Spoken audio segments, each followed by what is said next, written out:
মৌলানা মস্তাক আনৱাৰ সাহেব নেতৃত্বাধীন অসম ৰাজ্যিক জমিয়তুল উলামাৰ সম্পাদক মই মৌলানা কলিমুদ্দিন আৰু আমাৰ লগত হোজাই জিলা জমিয়তুল উলামাৰ সন্মানীয় বিষয়ববীয়া কৰ্মকৰ্তা কাৰ্যকৰ্তা সকলো আছে। আঞ্চলিক দবকা আঞ্চলিকৰ কাৰ্যকৰ্তা কৰ্মকৰ্তা সকলো আমাৰ লগত আছে। আমি আহিছোঁ বান বিধ্বস্ত এলেকাত যে ক'ৰবাত যদি কোনোবা আবদ্ধ হৈ আছে আমি উদ্ধাৰ কৰা কাৰ্যত সহায় কৰিম। লগতে আমি ত্ৰাণ সাহায্যলৈ উপস্থিত হৈছোঁ। আপোনালোকে জানে 2004 চনত যি বানৰ তাণ্ডৱ সৃষ্টি হৈছিল তাতকৈ বহুগুণে বেছি এই বিভীষিকাময় পৰিস্থিতিৰ সৃষ্টি কৰিছে এইবাৰৰ বানপানীয়ে।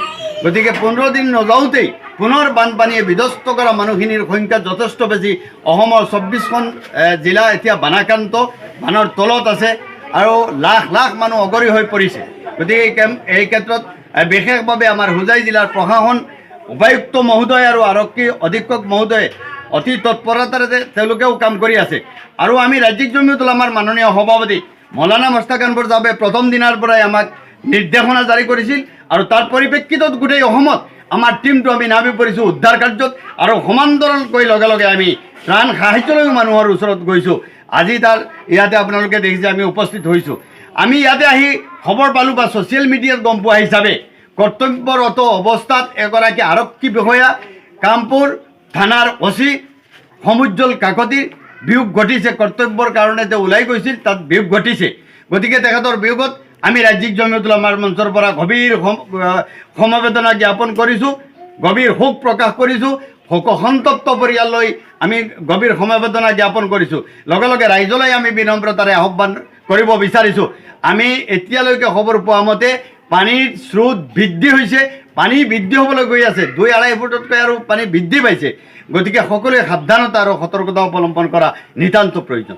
ভেলগুৰি কছাৰী গাঁও শিবিৰত ইয়াত ভেলগুৰি পথাৰ আৰু আপোনাৰ পাতিদিয়া গাঁৱত যিসকল বন্যাত ইয়াত আহি তেওঁলোকে আশ্ৰয় লৈছে, এইখন আশ্ৰয় শিবিৰত আমি আহি বৰ্তমান উপস্থিত হৈছোঁ। আৰু ইয়াত দেখিছোঁ এজনী তিৰোতা মানুহৰ হাত ভাঙিছে। তেওঁলোকে ঘৰৰ পৰা যেতিয়া উভতি আহিছে বাৰণি পানীত পৰি তেওঁৰ হাতখন ভাঙিছে। গতিকে তেওঁ এতিয়ালৈকে কিবা সাহায্য কোনোবা মানুহে কৰিছে নে কি হৈছে তেওঁ অলপ জানিবলৈ বিচাৰিম। হয়, আপোনাৰ হাতখন কোনদিনাখন ভাঙিছে আৰু এতিয়ালৈকে কেনেকুৱা হৈ আছে? আমার 8টা ভাঙছে, যেহেতু আমরা নাও দিয়ে আমরা গন্ডতার পানি নাও দিয়ে পারই আইতাম পারি না, একটু পড়িয়া আনাত লাগিয়ে আমার 8টা ভাঙে গেছে। একটা গরু ওই বানপানির মাঝে পড়িয়া গরুটা তার ফাওটা ভাঙি গেছে, এই পানি তু ফেলাই আমার 2টা গন নিচে গিয়ে। আমি বিধবা মানুষ, আমার কোনো উপায় নাই, খাইবার বাঁচবার আমার কিচ্ছু উপায় নাই। এখন আপনারা সরকার থেকে যদি আমার সাহায্য সহযোগিতা করুন, যখন কি আমি বাসিতাম না যে ইটা বানপানি থেকে আমার এই আর বাঙ্গালই আমি খানো যাইতাম, আমার বেটাও নাই, আমি বিধবা মানুষ। আপনাদের আমরা সাহায্য সহায়তা করতাম, এই আর বাঙ্গার ব্যবস্থাটা লইতা নাই, আমরা কোনো আর উপায় নাই।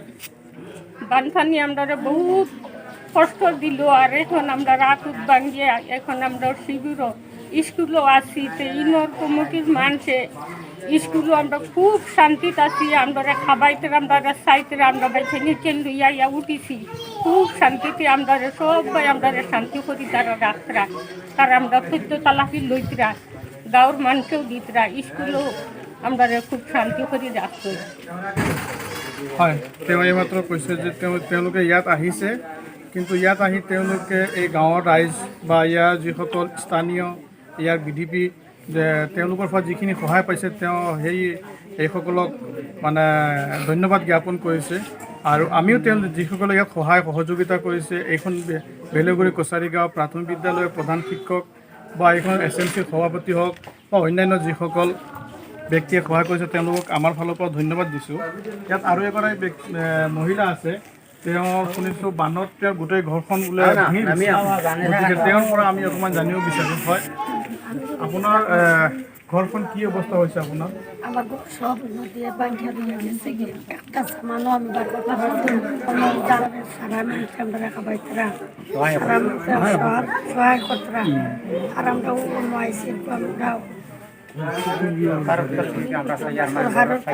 সাহায্য চাইয়া। হয়, তেওঁৰ মানে ঘৰখন যিহেতু বাৰণি পানীয়ে ভাঙি পেলাইছে, এতিয়া তেওঁ যিটো কথা ক'বলৈ বিচাৰিছে যে তেওঁ কোনোবা মানুহৰ সহায় লাগে, যিহেতু পানী কমাৰ পিছত তেওঁ পুনৰ ঘৰত উপস্থিত হ'ব হ'লেও তেওঁ থাকিবলৈ জেগা নাই, গতিকে তেওঁ সদাশয় যিসকল মানৱ দৰদী ব্যক্তি আছে তেওঁলোকৰ পৰা তেওঁ সহায় বিচাৰিছে যে তেওঁৰ ঘৰখন পুনৰ বনাই দিয়া, যাতে কোনোবা নহয় কোনোবা এজন ব্যক্তি যাতে আগবাঢ়ি আহি তেওঁৰ ঘৰখন যাতে আকৌ পুনৰ বনাই দিয়ে, যাতে তেওঁ থাকিব পাৰে। তেওঁ এইখিনি কথাহে মানে ক'বলৈ বিচাৰিছে। গতিকে আমি আৰু এজন ব্যক্তি আছে তেওঁলোকৰ পৰা জানিব বিচাৰিম। হয়, আপুনি অলপ বয়সস্থ মানুহ ইয়াৰে যিহেতু আমি দেখিছোঁ, আপুনি মুৰব্বী হিচাপে কবলত ঘৰত থাকিব নোৱাৰিলোঁ। ঘৰ দুখৰ বিষয় অলপ ধান চাউল আছিল, পানীয়ে ডুবাই লৈ গ'ল আৰু ঘৰখন মাছ দি খুজি খান্দি পেলাই লৈ গ'ল গৰাখনি। আৰু মাটি যিমানখিনি আছিল সকলো ভাঙি লৈ গ'ল নদীয়ে। নিৰুপায় ইয়াত আহিছোঁ, কছাৰী গাঁও LP স্কুলত আশ্ৰয় লৈছোঁ। ইয়াৰ ৰাইজে আমাক বহুত সহায় কৰিছে। ৰাইজ লগে লগে তথালিকে লাগি পেলাই আমাকে এই খাদ্যৰ